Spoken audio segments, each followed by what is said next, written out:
Assalamualaikum warahmatullahi wabarakatuh. Alhamdulillahi rabbil alamin, nahmaduhu wa nasta'inuhu wa nastaghfiruh wa na'udzu billahi min sururi anfusina wa min sayyiati a'malina. May yahdihillahu fala mudilla lahu wa may yudlil fala hadiyalah. Asyhadu an la ilaha illallah wahdahu la syarika lah wa asyhadu anna Muhammadan abduhu wa rasuluh la nabiyya wa la rasula ba'da. Allahumma bika amsayna wa bika asbahna wa bika nahya wa bika namut wa ilaikal masir. Teman-teman yang saya muliakan dan dirahmati oleh Allah Subhanahu wa taala, selalu dan tidak henti-hentinya kita diingatkan baik oleh penceramah atau siapapun untuk bersyukur kepada Allah Subhanahu wa taala atas limpahan nikmat yang masih kita terima dari Allah Subhanahu wa taala, baik itu nikmat kesehatan dan juga nikmat kesempatan, dan yang terpenting adalah nikmat iman yang masih ada dalam hati kita. Syukur itu sangat mudah sekali. Pasti kita mungkin untuk melakukannya. Kenapa? Karena apapun yang kita miliki saat ini, pasti ada sesuatu yang kita bisa gunakan untuk bersyukur kepada Allah Subhanahu wa taala. Apapun itu. Harta yang kita miliki saat ini pasti bisa kita gunakan untuk bersyukur kepada Allah. Tinggal dilihat berapa banyak saudara kita yang bisa dibilang secara harta kurang dari kita. Maka patut kita syukuri apa yang kita miliki saat ini dari segi harta. Kesehatan juga misalnya. Jasmani yang kita miliki saat ini patut untuk kita syukuri. Kenapa? Karena masih banyak juga saudara-saudara kita yang belum memiliki jasmani yang sehat seperti kita miliki saat ini. Makanya syukur itu sangat mudah sekali. Selalu ada yang bisa kita gunakan untuk bersyukur kepada Allah Subhanahu wa taala. Bahkan kalau misalnya ada satu nikmat yang Allah kurangi dari diri kita atau cabut mungkin dari diri kita, maka tentu hal itu juga justru bisa kita gunakan untuk bersyukur kepada Allah Subhanahu wa taala. Kekurangan harta, kekurangan kesehatan, kalau kita bisa lihat, maka tentu ada orang-orang di luar sana yang lebih parah dari kita. Maka patut kita syukuri apa yang saat ini kita miliki. Dan itu semua, sekali lagi, semuanya berasal hanya dari Allah Subhanahu wa taala. Tidak ada yang mampu memberikan kepada kita apa yang saat ini kita miliki kecuali hanya Allah Subhanahu wa taala. Maka tentu dalam bersyukur kepada Allah Subhanahu wa taala, seperti yang pernah saya sampaikan di momen seperti ini, adalah menggunakan nikmat-nikmat tersebut untuk beribadah kepada Allah Subhanahu wa taala. Termasuk masa muda yang kita miliki saat ini.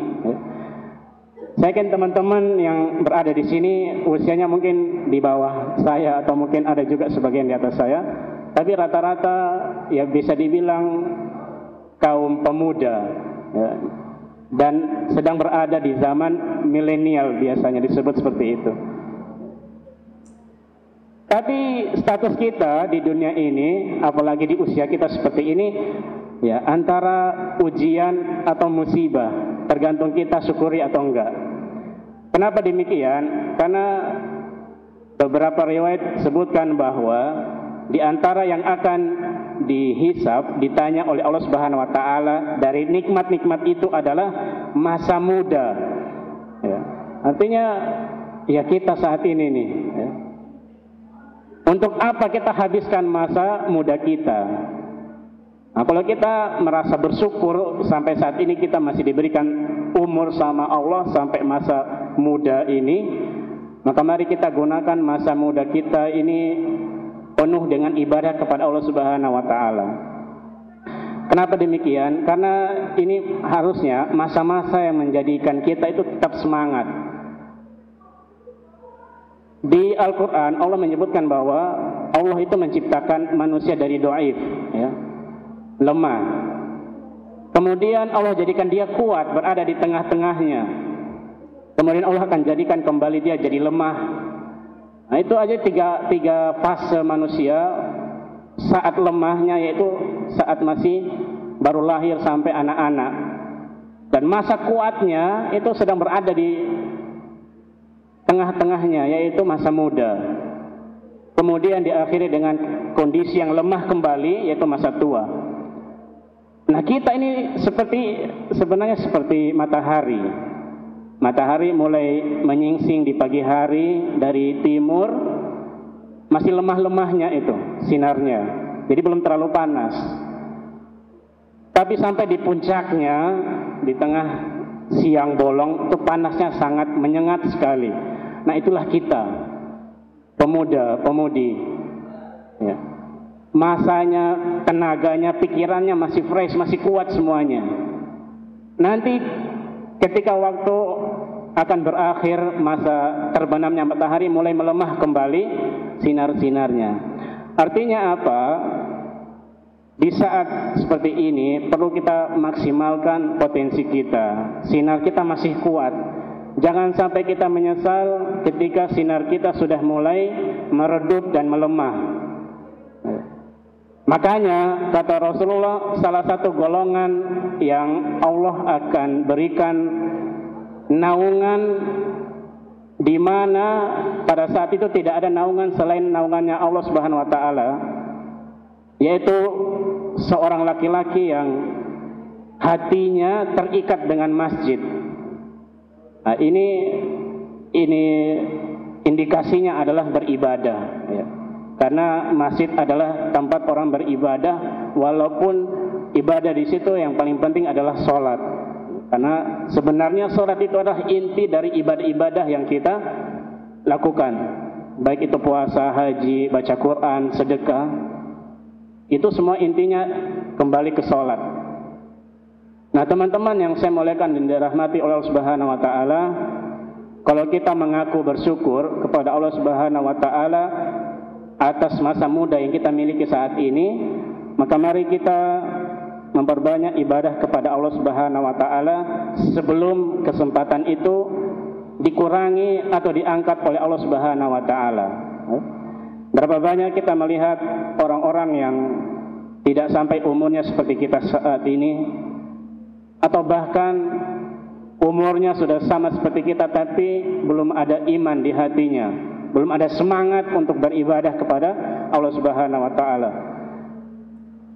Tidak lupa teman-teman yang saya muliakan dan dirahmati Allah Subhanahu wa taala, kita sampaikan salawat serta salam kita kepada Nabi kita, Nabi Muhammad sallallahu alaihi wasallam, sebagai suri tauladan kita yang telah menyampaikan agama Islam sebagai satu-satunya agama yang diridhoi Allah Subhanahu wa taala, satu-satunya agama yang maha sempurna, terhindar dari cacat apalagi kekurangan.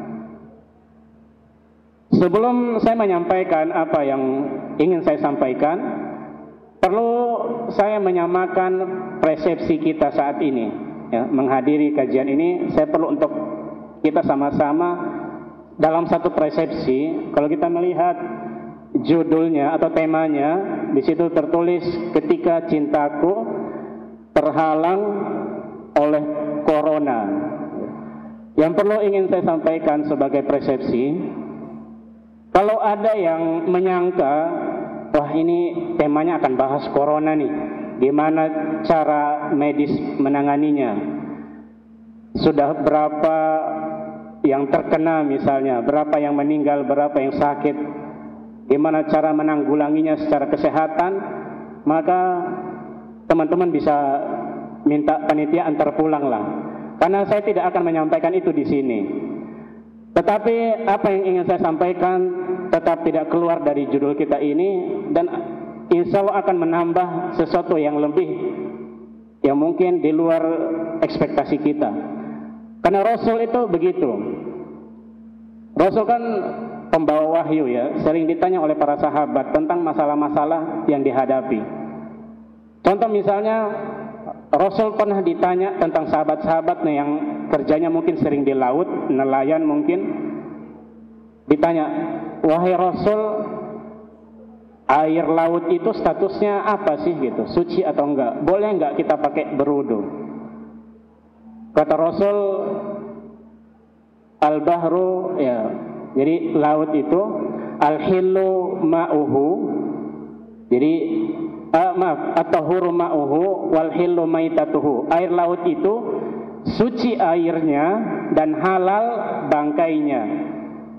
Padahal kan Nabi nggak ditanya tentang bangkai laut ya, tapi Nabi sampaikan itu sebagai informasi tambahan. Jadi itu juga sebenarnya salah satu metode dalam pengajaran, bagaimana guru atau penyampaian materi itu agar tidak hanya berfokus pada satu masalah saja. Kalau selama masih ada sangkut pautnya, maka disampaikan aja. Nah, begitu juga dengan kajian kita sore hari ini. Kita tidak hanya akan membahas tentang cinta saja. Ya, kalau dengar kata-kata cinta ini biasanya kita pemuda hatinya agak beda biasanya. Nah, cinta seperti apa yang akan kita bahas ini tentu mungkin akan berbeda dengan persepsi kita, makanya kita samakan persepsi dulu. Yang ingin saya sampaikan pada sore yang penuh berkah ini, insya Allah, bagaimana Islam mengajari kita dalam memahami setiap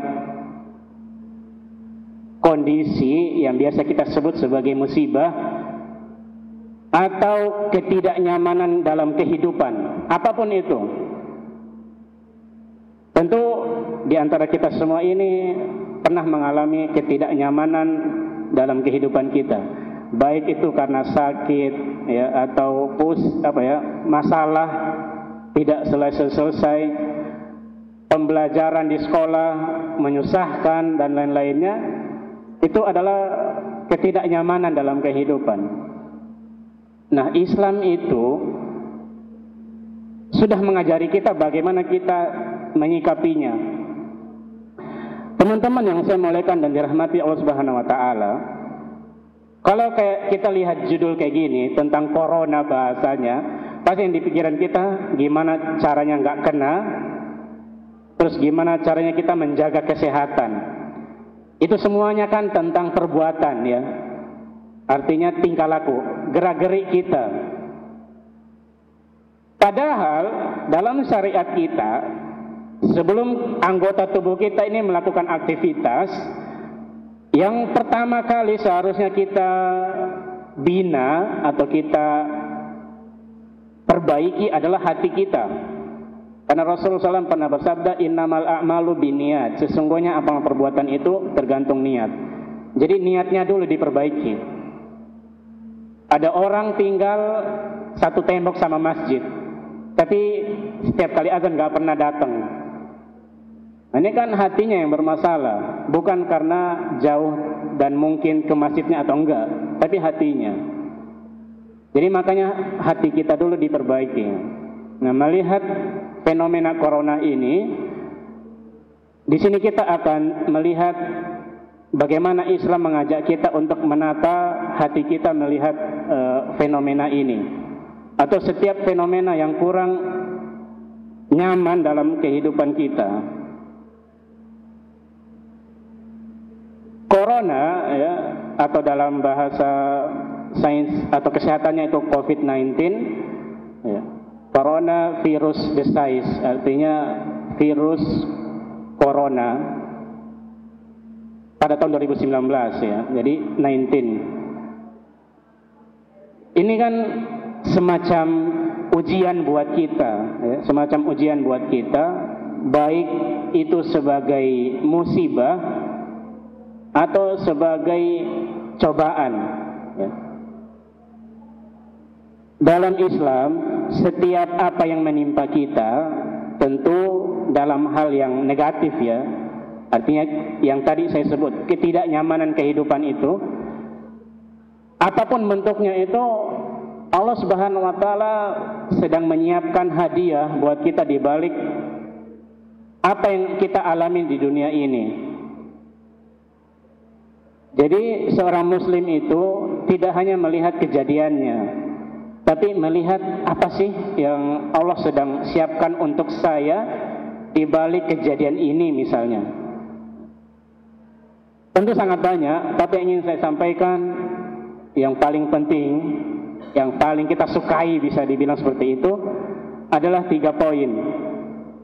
Atau bisa dibilang 3 hadiah dari Allah Subhanahu wa Ta'ala buat siapa saja yang mampu melewati setiap ujian yang diberikan Allah kepadanya.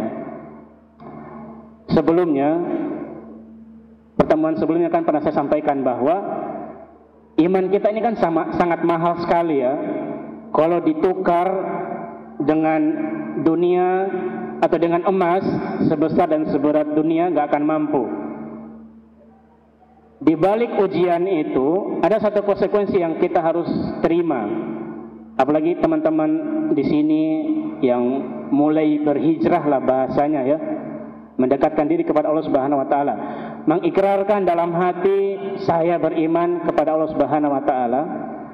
Di situ ada satu konsekuensi yang harus kita terima, yaitu ujian.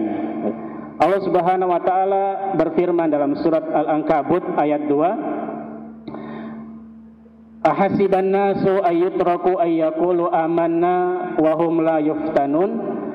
Apakah manusia itu mengira mereka dibiarkan cukup mengatakan secara lisan saya telah beriman kepada Allah, sedangkan mereka tidak akan diuji?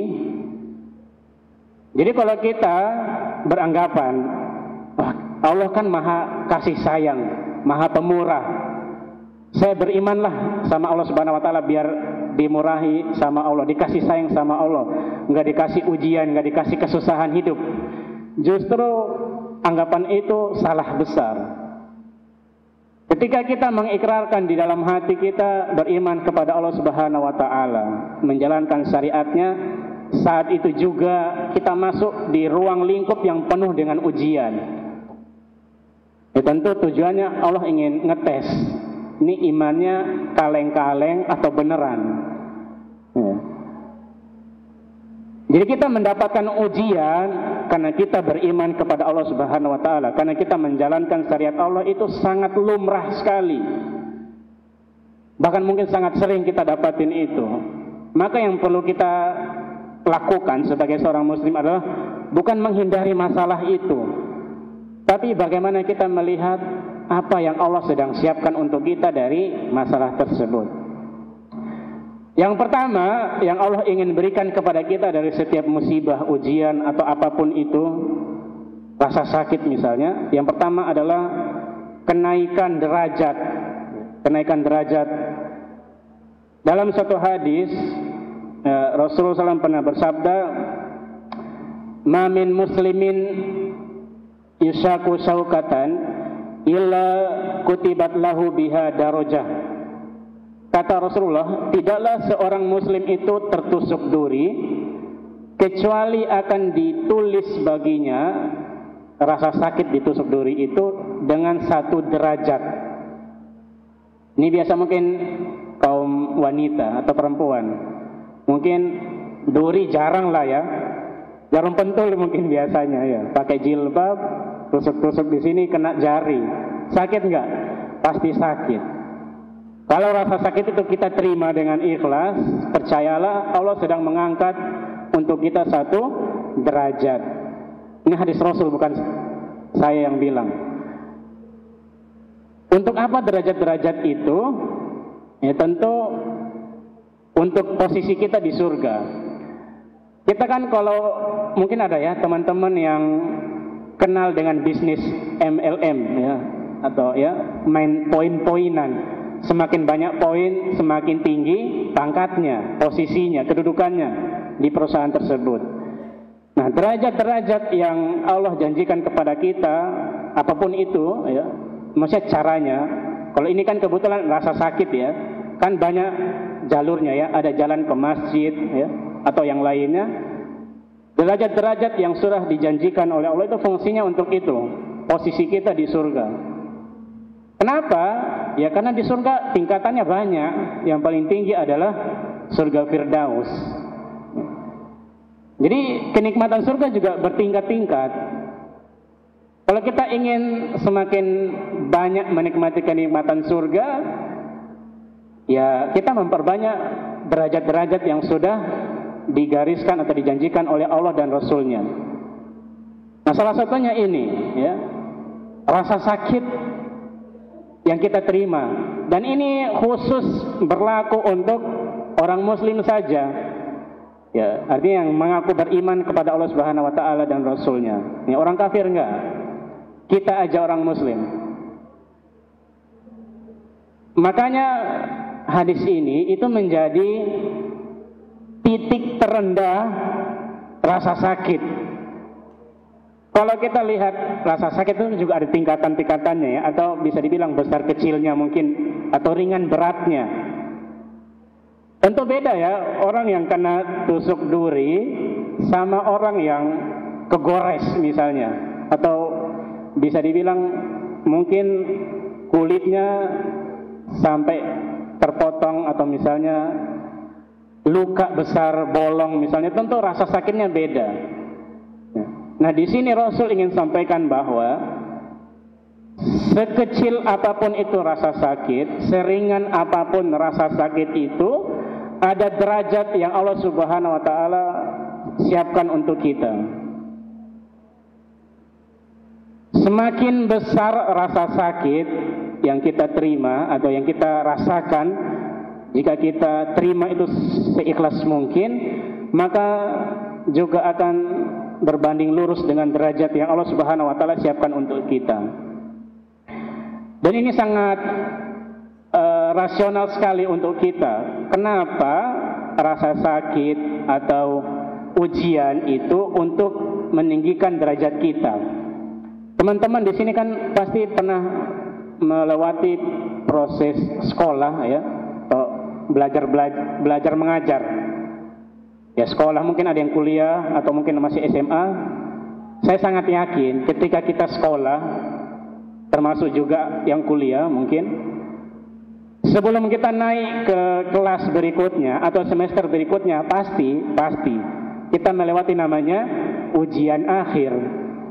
Pasti itu. Gak mungkin ada anak lulus SD nggak pernah ujian, nggak mungkin. Ya.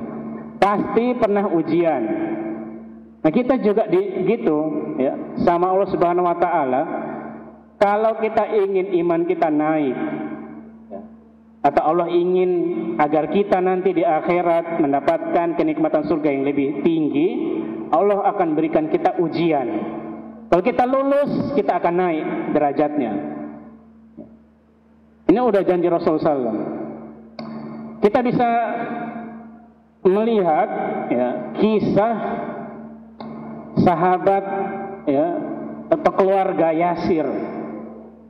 Keluarga Yasir, jadi Yasir anaknya dan istrinya, ini disiksa oleh kaum kafir Quraisy. Setelah beriman, masuk Islam, beriman kepada Allah Subhanahu wa taala, kaum kafir Quraisy tidak segan-segan untuk menyiksa Yasir dan keluarganya, artinya anak dan istrinya. Kalau dalam sejarah disebutkan mereka bertiga ini diikat di padang pasir. Terus bahayanya mana atau kesengsaraannya mana? Ya, kita kalau mungkin kita dijemur, ada yang pernah dijemur di sekolah karena melakukan kesalahan, panas kan ya, nggak enak. Itu belum apa-apa.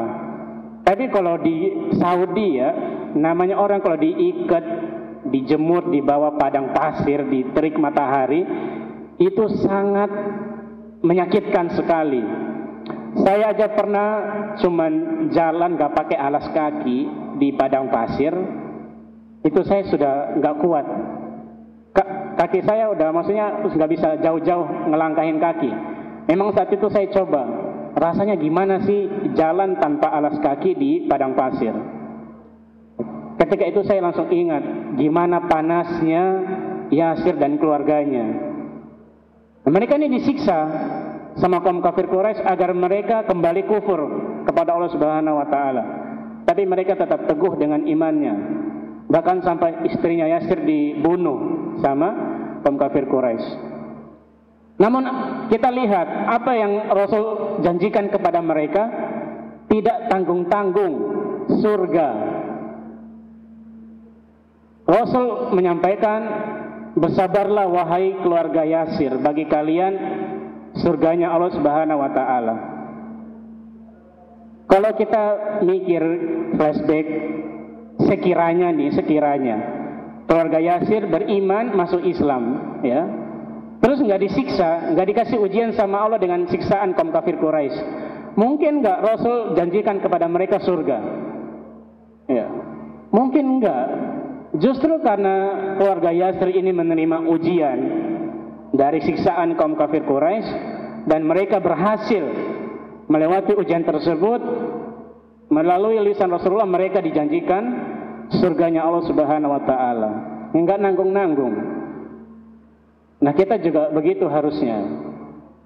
Dapat ujian dari Allah, ya Allah, saya kok mau melakukan amal soleh kok dibilang sok suci sama teman sendiri lagi. Ya sabar aja. Itu ujian, kita teguh pendirian apa enggak? Mau jalan, motor mati, misalnya kan mungkin karena pergi ke masjid jauh, motor mogok nggak bisa nyala. Ini Allah serius bimbing saya atau enggak sih gitu? Saya mau ibadah kok kayak ditahan-tahan. Itu ujian. Kita berani ngelewatin, berhasil nggak ngelewatin ujian itu? Nanti kita akan tahu kenapa sih kita harus menata hati kita menyikapi ujian dari Allah Subhanahu wa taala. Jadi itu teman-teman ya, hadiah pertama yang Allah janjikan kepada kita adalah peningkatan derajat. Jadi Allah akan mengangkat derajat kita kalau kita berhasil melewati ujian dari Allah Subhanahu wa taala. Yang kedua, ini juga tidak kalah pentingnya dan sangat penting sebenarnya. Allah Subhanahu wa taala janjikan kepada kita dari ujian yang kita terima adalah penghapusan kesalahan atau dosa. Ya, tentu kita sebagai manusia yang banyak kesalahan, ya, maka nisyan wal khotok, biasa kan begitu ya. Manusia, orang yang dilupakan, tempat salah dan dosa. Tentu kita sangat perlu dengan hadiah Allah ini nih. Allah kasih ujian, berarti Allah sedang hapus dosa kita. Seperti tadi, kita pakai jilbab, mau nusuk ya, pakai jarum pentul, kena jari kita. Sabar, ikhlasin, yakin Allah sedang menghapus dosa kita. Mungkin pernah jari kita atau tangan kita ini melakukan hal yang tidak diridhoi Allah Subhanahu wa taala. Kita nggak pernah tahu. Ya. Mungkin tangan kita belum melaksanakan kewajibannya sebagai rasa syukur. Punya tangan harusnya dibuat apa sih sebagai rasa syukur? Ya mungkin belum seperti itu kita. Makanya Allah kasih kita ujian agar kesalahan itu Allah hapus dengan ujian tersebut. Nah, ini sesuai dengan hadis tadi sebenarnya, lanjutannya. Jadi kata Rasulullah, tidaklah seorang muslim itu tertusuk duri kecuali Allah akan catat baginya karena tertusuk duri tersebut 1 derajat, wa muhiyat anhu biha khoti'ah. Allah akan hapus untuknya karena tertusuk duri tersebut 1 kesalahan atau 1 dosa. Ya. Kalau kesalahan kan nggak mesti dosa ya, tapi kalau dosa pasti salah. Artinya kesalahan aja Allah hapus, apalagi dosa gitu. Ya. Nah, teman-teman, ini juga sangat-sangat kita butuhkan. Bahkan ada yang mengatakan beriringan nih. Di saat Allah angkat derajat, saat itu juga Allah hapus dosa-dosa kita. Ya. Sama kayak tadi, ya, semakin besar ujian yang kita terima dari Allah Subhanahu wa taala, semakin besar dosa yang diampuni dari diri kita. Jadi justru mungkin ya, kita kalau terima ujian dari Allah bersyukur gitu. Alhamdulillah saat ini saya sakit. Pasti ada dosa saya yang diampuni nih sama Allah. Bukan lagi levelnya bersabar. Tentu kalau di hadis kan kata Rasul, ajaban li amril mu'min, sungguh aneh perkaranya orang mukmin. Ya. Inna amrahu kullahu lahu khair. Sesungguhnya perkara orang mukmin itu semuanya baik. Ya. Kalau mukmin beneran. Ya. Walaisa zalika illa lil mu'min. Kata Rasul, persepsi ini tidak berlaku kecuali hanya bagi seorang mukmin saja. Apa itu? Idza asabathu sarra syakara. Kalau dia dikasih kenikmatan, dia bersyukur. Wa in asabahu darra, kalau dia terkena musibah, ya sabara, dia bersabar. Ini mukmin level standar. Tapi kalau kita mukmin di level di atas standar, justru kalau kita dikasih musibah, bukan lagi bersabar, tapi mungkin bersyukur. Kita dikasih rasa lapar, ya standarnya bersabar, ya. Mungkin belum waktunya makan, ya belum azan maghrib. Tapi kalau kita di atas standar, kita bersyukur, ya alhamdulillah ya, saya masih dikasih oleh Allah, masih merasakan rasa lapar. Bayangin nggak, kita dihilangkan rasa lapar dari diri kita. Mungkin makan tidak lagi nikmat bagi kita. Kan kita sering mendengar ya, kalau makan itu akan terasa lebih nikmat saat lapar. Coba kalau kita kenyang terus, makanan kesukaan kita juga mungkin kita enggan untuk makan. Cuman lihat aja pakai ujung mata, enak nih, tapi kenyang. Coba kalau lapar, ya, pasti kita makannya dengan lahap. Jadi itu sisi-sisi yang seharusnya kita lihat sebagai seorang mukmin, bagaimana Allah menyajikan hal-hal lain dari kejadian-kejadian atau fenomena-fenomena yang terjadi dalam kehidupan kita. Dalam satu hadis ya disebutkan Rasulullah SAW pernah bersabda, ditanya sebenarnya kata para sahabat, wahai Rasulullah, ayyun nasi asyaddu bala'an, manusia seperti apa sih yang paling berat cobaannya? Kata Rasulullah, al-anbiya, para nabi. Summa amsal, kemudian orang-orang yang mendekati derajat para nabi, ya mungkin para wali ya, atau orang-orang soleh. Maka kata Rasulullah, fayubtala rajul ala hasab dinihi, seseorang itu akan diuji sesuai kadar agamanya. Semakin tinggi agamanya, semakin berat ujiannya. Jadi kita kalau dapat ujian berat, bersyukur. Ya mungkin Allah sedang ingin tambah lagi tingkatan agama atau iman kita. Kata Rasulullah, ya, fama yabrahul bala'u bil abdi, seseorang itu akan senantiasa diuji oleh Allah Subhanahu wa taala hatta yatrukahu yamshi alal ardi wa ma alaihi khati'ah, sampai hamba tersebut akan berjalan di muka bumi sedangkan dirinya tidak punya kesalahan. Jadi terkadang memang ada orang-orang yang kita lihat bisa dibilang mungkin 60% hidupnya sakit terus. Bahkan ada yang sakit sampai meninggal ya. Kalau kita mikir ya, sakit itu kan mungkin seperti hukuman ya, untuk orang-orang yang melakukan banyak kesalahan. Tapi ada juga kasus ulama-ulama yang sakit seperti stroke sampai akhir hayat gitu. Ya bukan berarti beliau gitu ya melakukan banyak kesalahan, tapi kan itu tadi poin pertama, Allah ingin angkat derajatnya. Dan kita nggak bisa memvonis, intinya dua hal ini bisa berbarengan atau salah satunya. Entah Allah sedang mengangkat derajat kita, atau Allah sedang menghapus dosa-dosa kita. Jadi makanya tadi saya bilang, iman itu efeknya adalah ujian. Makanya kata Rasul, yang paling banyak dapat ujian, yang paling berat dapat ujian itu para nabi, yang bisa dibilang imannya nggak bisa ada yang tandingi.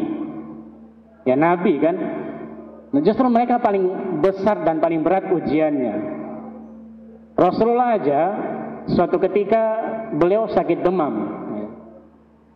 Kemudian ketika demam, tangan beliau itu terpegang oleh sahabat. Kalau bisa dibilang, kalau saya prediksi, Rasul itu mungkin jarang pakai baju yang lengan panjang, lebih sering ke lengan pendek. Makanya kalau Rasul sujud itu putih ketiaknya itu terlihat. Ya, ini kan biasanya karena lengan pendek. Jadi mungkin Rasul sering pakai lengan pendek, wallahu alam. Tapi intinya tangan beliau sallallahu alaihi wasallam itu terpegang oleh sahabat. Nah, sahabat yang pegang ini ketika pegang itu merasa panas banget gitu.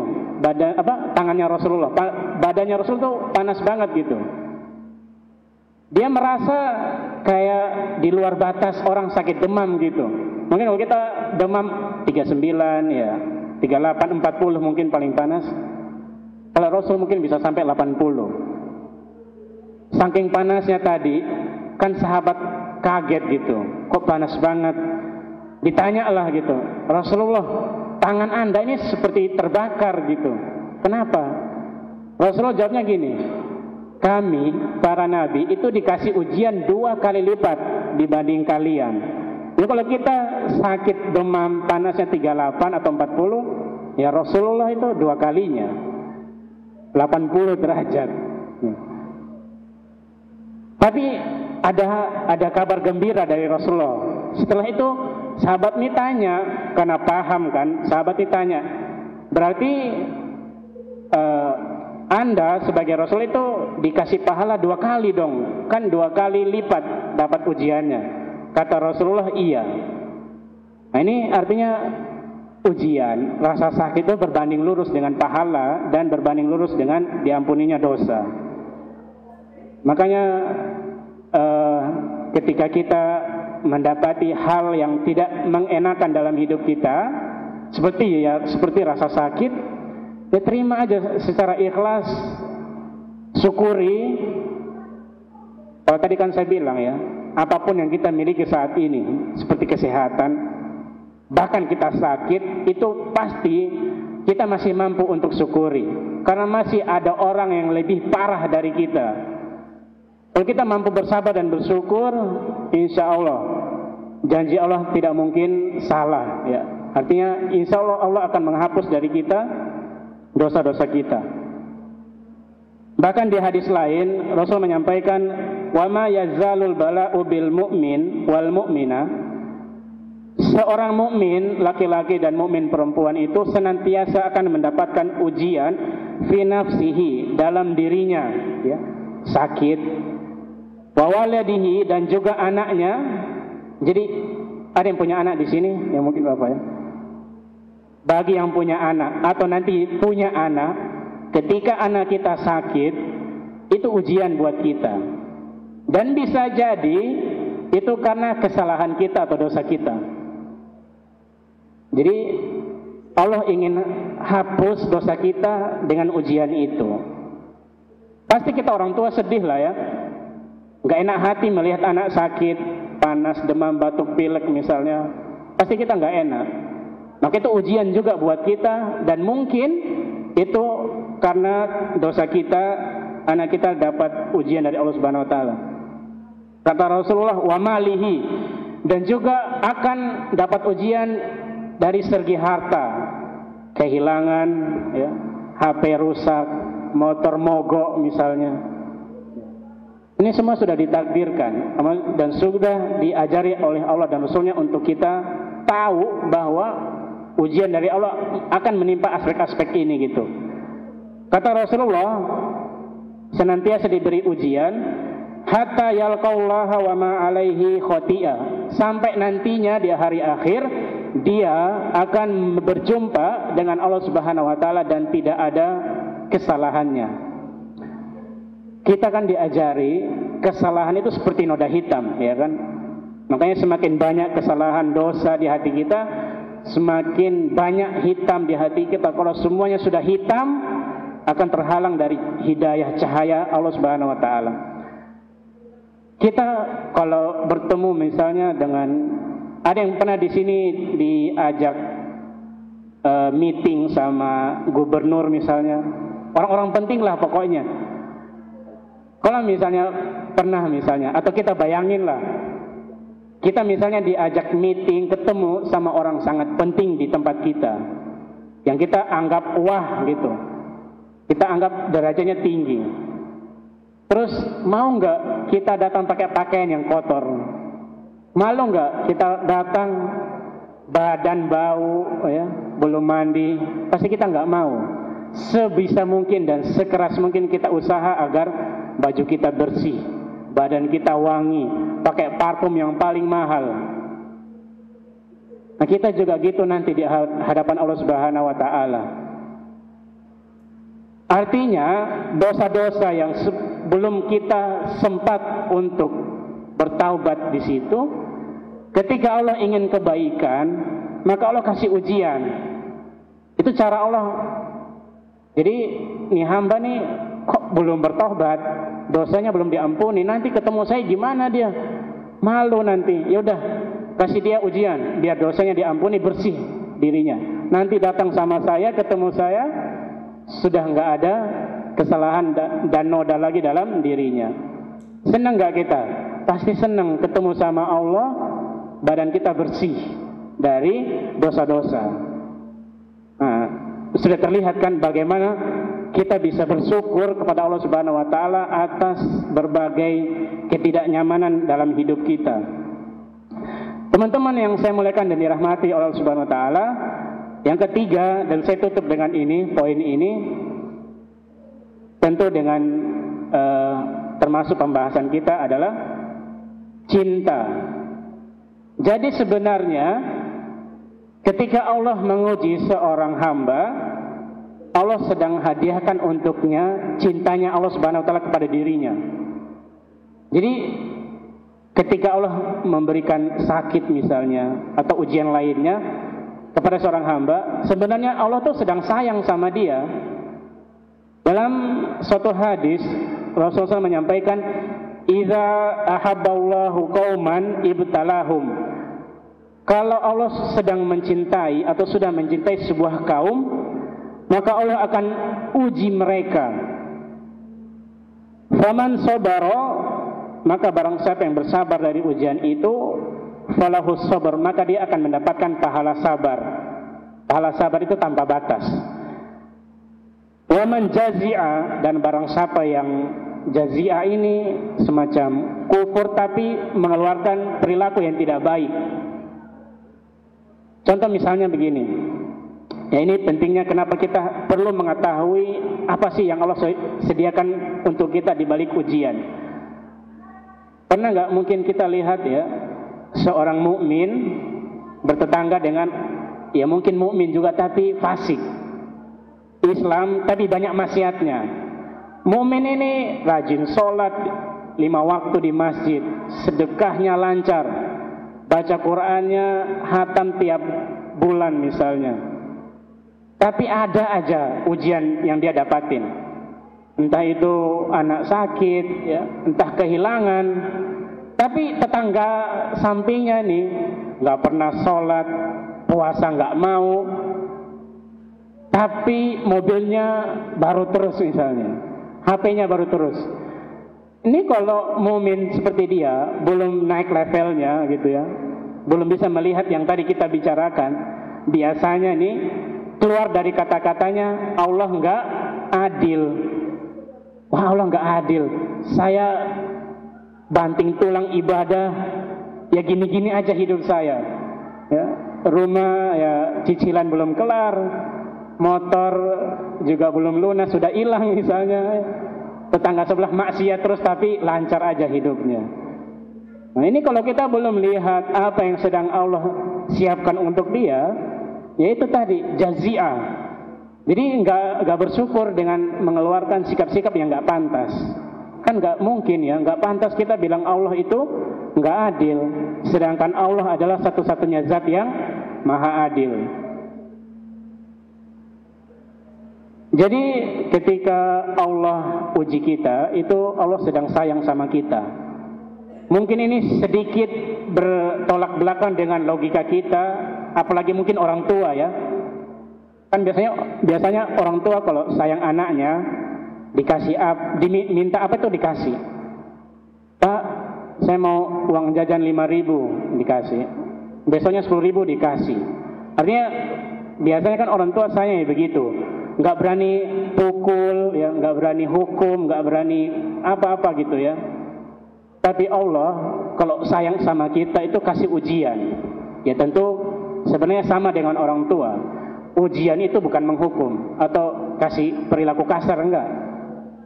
Itu hanya logika kita aja atau zohirnya. Tapi belakangnya itu yang penting. Rahasianya itu yang penting. Kenapa bisa begitu? Ceritanya gini, ya. Seorang muslim atau seorang mukmin, bahkan mungkin seorang hamba yang sudah jauh dari jalannya Allah Subhanahu wa taala, lupa sama Allah Subhanahu wa taala, yaitu tadi seperti ya tetangganya tadi itu ya. Betul-betul lupa sama Allah. Dapat gaji 50 juta per bulan. Pak, gajinya banyak ya 50 juta. Oh iya, karena saya kerja keras, tiap hari lembur. Kalau kita kan enggak, ini dari Allah Subhanahu wa taala. Lupa, gunainnya hal-hal maksiat. Ya. Mau kasih fakir miskin 1.000, enggan. Males. Tapi minum khamar, judi iya. Artinya kalau ada hamba seperti ini, dan pasti ada. Tapi ya, kalau Allah sayang sama dia, pasti Allah uji dia. Kenapa? Karena kalau Allah nggak sayang, itu kan dibiarin. Allah kalau nggak sayang, Allah biarkan hamba itu seperti itu sampai akhir hayat.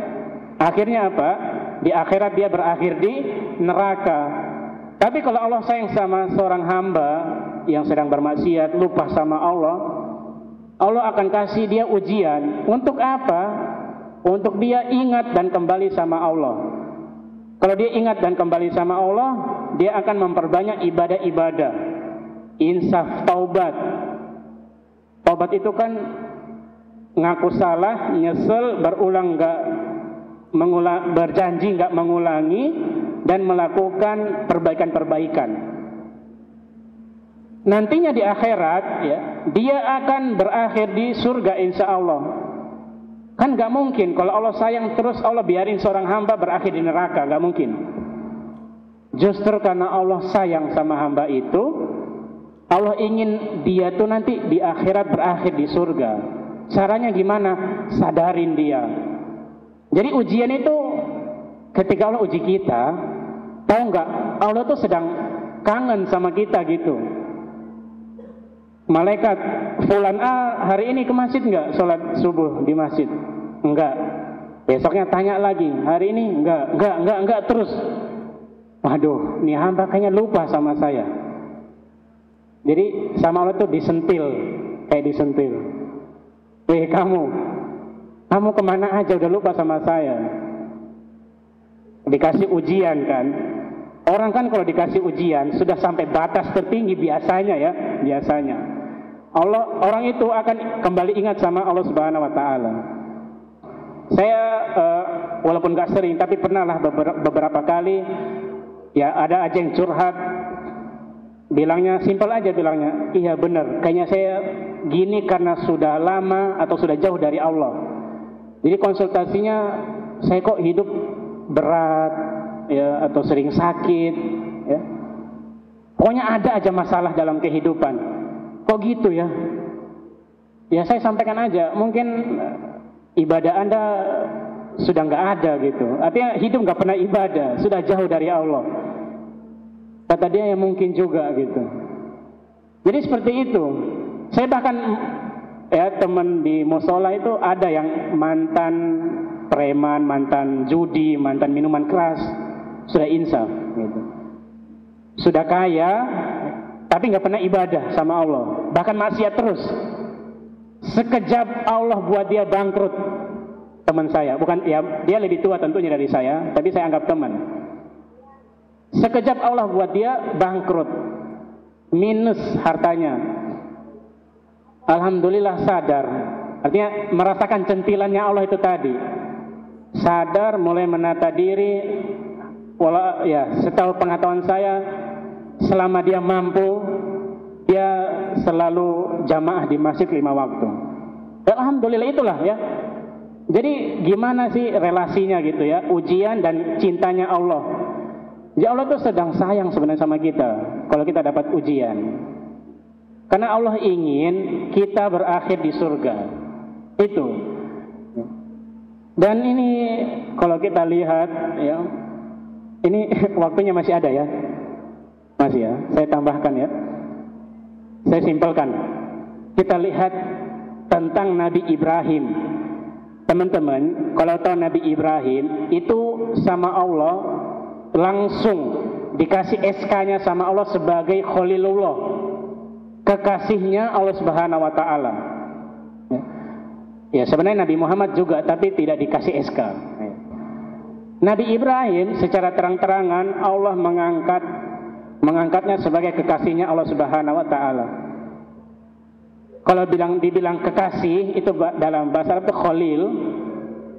Bedanya dengan mungkin ya apa ya, orang yang disayang itu beda. Kalau kekasih belum minta udah dikasih. Kalau kita masih disayang biasa, kita minta dulu. Ya Allah, saya pengen lulus cepat misalnya, baru dikasih. Kalau Khalil sudah sampai tingkatnya Khalil, kekasih Allah, belum batin mungkin, baru mau batin sudah dikasih sama Allah. Gitu. Nah Ibrahim itu, Nabi Ibrahim alaihissalam itu seperti itu. Tapi kita lihat dulu nih prosesnya sampai Allah mengangkat Ibrahim, Nabi Ibrahim alaihissalam sebagai Khalilullah, kekasih Allah. Setidaknya Nabi Ibrahim alaihissalam itu melewati 3 ujian yang sangat berat sekali, sangat-sangat berat sekali. Ujian pertama, Nabi Ibrahim lama tidak diberi keturunan atau anak. Ada yang menyampaikan umurnya 80 tahun atau 80 tahun menunggu. Intinya lama sekali. Ya kalau 80 tahun umurnya, kalau menikah umur 25 berarti sekitar 65 tahun menunggu. Saya yakin ya, teman, bahkan juga ada yang secara jelas menyampaikan sedih, berat, belum punya momongan setelah 5 tahun menikah, itu pasti berat ya. Diperbincangkan di masyarakat ya, di mana-mana ketemu, gimana, udah ada isi belum, itu kan biasa mengganggu sekali gitu kalau yang belum punya ya. Nah Nabi Ibrahim itu lama gitu, bertahun-tahun, berpuluh tahun belum punya anak. Ini ujiannya berat. Tapi Nabi Ibrahim melewati dengan sabar dan syukur dan tetap beribadah kepada Allah Subhanahu wa taala. Setelah dikasih kabar gembira dengan ya adanya Nabi Ismail, Nabi Ibrahim diuji lagi dengan ujian kedua. Nabi Ibrahim disuruh meninggalkan istri dan anaknya di lembah yang gak ada kehidupan, yang sekarang kita kenal dengan Makkah Mukarramah ya, yang ada Ka'bahnya itu. Itu kan di bahasa Quran di wadin ghairi dzar, lembah yang gak ada kehidupan. Dan ini tentu berat ya. Kita kalau lihat orang tua yang mau nyekolahkan anaknya di pondok, itu biasanya berat. Sudah banyak pikirannya macam-macam. Wah nanti anak saya makan gimana, tidur gimana, mandinya gimana. Padahal di pondok ya ada kehidupan gitu. Ini Nabi Ibrahim ya, kan ada SPP ya, jadi terjamin makan, tidurnya pasti terjamin. Itu aja kita masih khawatir. Bayangin Nabi Ibrahim disuruh ninggalin anak istrinya, anaknya yang masih kecil. Kalau dikisahkan masih nyusu, berarti di bawah 2 tahun. Sekecil itu disuruh tinggalin di lembah yang gak ada kehidupan. Bayangin, Gimana hidupnya? Tapi itu perintah, dikasih ujian sama Allah Subhanahu wa taala, mau enggak gitu. Sampai kan Nabi Ibrahim itu enggak berani noleh ke belakang setelah berjalan. Karena kalau noleh takut enggak tega ninggalinnya. Kata istrinya kan, ya, kenapa engkau buat berbegini? Ya.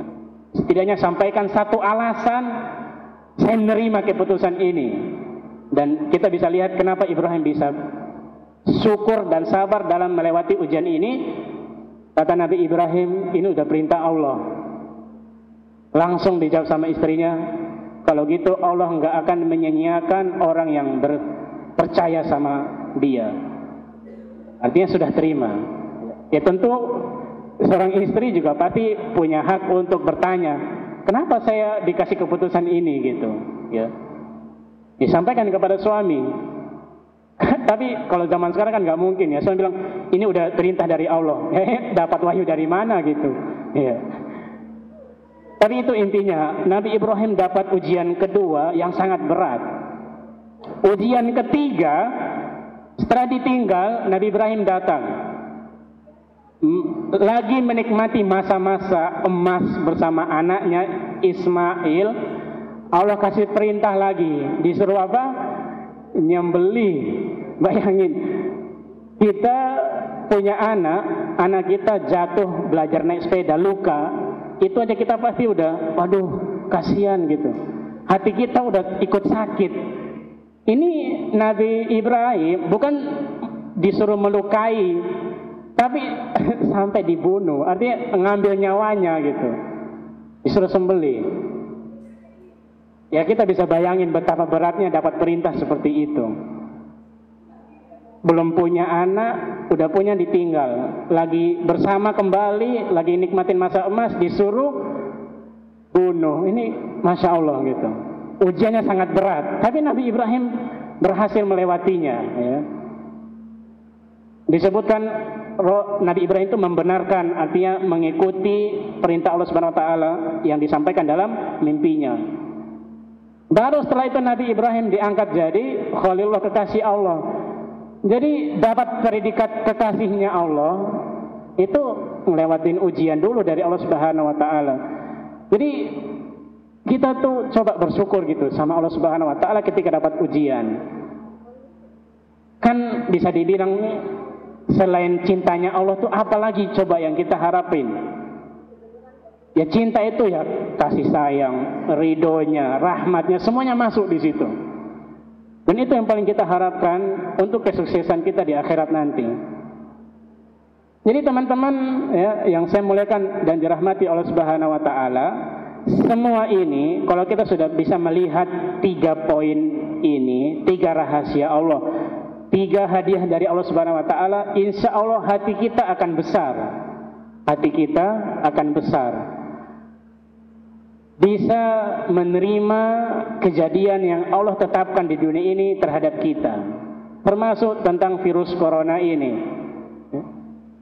Alhamdulillah kan di sini insya Allah kan tidak gitu, tidak ada yang terkena penyakit ini, ya. Allahumma amin. Tapi kan dampak-dampak yang ditimbulkan seperti kan judul ini seperti ketetapan Saudi Arabia yang melarang jamaah umroh untuk bisa melaksanakan ibadah umroh ataupun haji. Ya, ibadah umroh tentu kalau sekarang ibadah umroh. Ini kan tidak sedikit yang bilang atau beranggapan dalam hatinya, ya Allah, saya kan niatnya ibadah, kenapa saya dihalangi gitu untuk beribadah? Apakah kita akan mengeluarkan kata-kata Allah nggak adil? Ya jangan sampai. Ketetapan ini ada hikmahnya pasti. Karena tidak ada yang terjadi di muka bumi ini kecuali semuanya atas hikmah Allah Subhanahu wa taala. Enggak ada yang salah dalam ketetapan Allah Subhanahu wa taala. Semuanya sesuai dengan ketetapannya, dengan waktu, tempat dan porsinya masing-masing. Ada seorang musafir yang tengah capek dalam perjalanannya.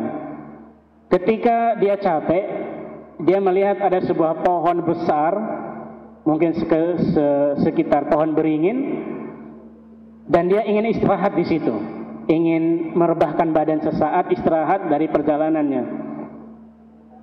Ketika istirahat, ya tidur di atas punggung, artinya terlentang, melihat ke atas. Saat melihat ke atas, dia melihat ini pohon besar, tapi kok buahnya kecil.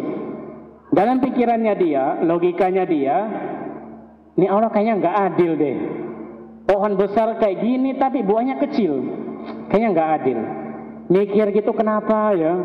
Dia tertidur dia. Mikir, kenapa ya Allah kok ciptakan pohon besar, buahnya kecil. Terus tertidur dia karena saking capeknya. Saat asik-asiknya tidur, tiba-tiba dia kejatuhan buah yang tadi di atasnya dia itu. Kejatuhan kena kepalanya. Terbangun kan karena kejatuhan buah tadi. Seketika itu dia sadar, ya Allah Maha Adil. Coba kalau buahnya tadi besar ketiban kepala saya, bisa hilang nyawa saya ini. Ya Allah sudah tetapkan sesuai dengan porsinya masing-masing. Begitu juga dengan fenomena COVID-19 ini. Kita nggak bisa menafsirkan macam-macam, ya. Ada ustadz-ustadz kita yang menafsirkan dia tentaranya Allah atau ya semacamnya. Yang pasti ini sudah digariskan oleh Allah Subhanahu wa taala. Intinya tadi, kalau kita sudah bisa melihat tiga hal ini, virus corona ini nggak ada apa-apanya gitu. Maksudnya apapun yang terjadi kepada kita, ya, baik itu yang terkena atau enggak, atau dampaknya saja, ya kita sabar terima apa adanya, yakin bahwa ketetapan Allah Subhanahu wa taala itu sudah digariskan untuk kita dan sesuai hikmahnya pasti cocok untuk kita, nggak mungkin enggak. Ya. Karena Allah itu maha adil, seperti saya katakan tadi. Allah itu zat satu-satunya zat yang maha adil. Adil itu apa? Menempatkan sesuatu sesuai dan tepat pada tempatnya, nggak mungkin salah. Jadi ketika kita ya, bilang Allah, saya ini sayang sama Allah, saya ingin beribadah di rumahmu di Mekah, kenapa saya dihalangi dengan virus ini? Harusnya nggak seperti itu. Hikmah simpelnya ya karena Allah ingin kita nggak terjangkit virus itu. Siapa yang bisa menjamin kita naik pesawat terus di pesawat itu kita nggak kena virus? Nggak ada. Siapa yang bisa menjamin ketika kita tawaf terus kita nggak kena virus itu? Nggak ada. Maka Allah dengan ketetapannya pasti ingin kebaikan kepada diri kita. Pasti itu, nggak mungkin enggak. Intinya kita beriman kepada Allah Subhanahu wa taala. Kan Rasulullah mengatakan Allah Subhanahu wa taala mengatakan dalam firman-Nya, "Qul in kuntum tuhibbunallaha fattabi'uni." Kalau kalian mengaku beriman kepada Allah atau kalian mengaku cinta sama Allah, fattabi'uni, kata Rasul, ikutilah aku. Yuhibbukumullahu wa yaghfir lakum dzunubakum. Allah lah yang akan membuat kalian cinta kepada Allah dan akan menghapus dosa-dosa kalian. Garis bawahnya, kita kalau cinta sama Allah, bukti kita cinta sama Allah, kita mengikuti sunnah Rasulullah. Sunnah Rasul kan banyak, nggak hanya umroh. Bahkan sunnah-sunnah Rasul yang sehari-hari aja kita belum laksanain. Mau hebat-hebat biar umroh, ya coba yang hari-harian dulu lah. Sholat duha, yang sunnah-sunnah harian lah. Zikir pagi dan petang. Katanya cinta Allah, ya ikut sunnah Rasul. Jadi hanya penghalangan satu ibadah jangan membuat kita terus merasa kita nih diperbuat nggak adil sama Allah, jangan sampai. Itu sama sekali tidak menunjukkan iman kita kepada Allah Subhanahu wa taala dan Rasulnya. Jadi seperti yang saya sampaikan bahwa di pengajian sore ini kita nggak hanya mendapatkan bagaimana kita menyikapi virus corona ini, tapi bagaimana Islam itu mengajari kita menyikapi semua ketidaknyamanan dalam kehidupan kita ini. Bahkan kan di Surabaya sudah ada yang menutup perkuliahan, sekolah, atau aktivitas sosial yang lainnya. Ini kan sebuah ketidaknyamanan. Kita kalau misalnya mendapatkan hal tersebut, ya mari kita ingat 3 poin ini. Allah sedang mengangkat derajat kita, Allah sedang menghapus dosa-dosa kita, dan Allah sedang cinta sama kita. Kita ketika terhalang untuk beribadah umroh karena virus corona ini, kita terhalang untuk sholat di masjid, ya. Kalau negara seperti Malaysia, Singapura itu sudah membuat keputusan nggak ada sholat jamaah di masjid. Ya. Ini semua tentu atas hikmah Allah Subhanahu Wa Taala. Ya. Kita hanya bisa menerimanya dengan syukur dan sabar, dan yakin pintu beribadah kepada Allah Subhanahu Wa Taala nggak tertutup sama sekali. Kenapa? Karena hidup kita untuk beribadah. Kapan pintu itu tertutup? Ya ketika usia kita sudah ditutup sama Allah Subhanahu Wa Taala. Selama kita masih hidup, pintu ibadah masih terbuka seluas-luasnya di mana dan kapan saja. Gak bisa umroh, uangnya sedekahin aja, selesai.